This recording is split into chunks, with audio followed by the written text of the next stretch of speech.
Are you tired of feeling controlled by compulsive eating? Let's break free together. Here are 3 powerful tips to overcome those cravings for good. First, understand your triggers. It's not always hunger, but emotions like stress or boredom. I remember when I used to binge after a stressful day at work, feeling guilty and trapped. Practice mindfulness to identify those triggers. Take a few deep breaths and become a detached observer of your cravings. Second, make a promise to your brain. Tell yourself you can eat what you crave, but later.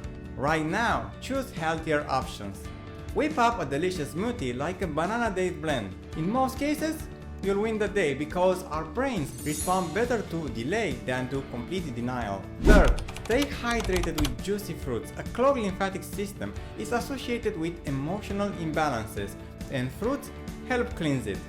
Often, thirst is mistaken for hunger. Want to overcome food addiction, drop body fat, get healthy and fix digestive issues? Don't forget to subscribe to my channel and join our free community via the link in my description. Hit the notification bell so you never miss out on life-changing tips and insights.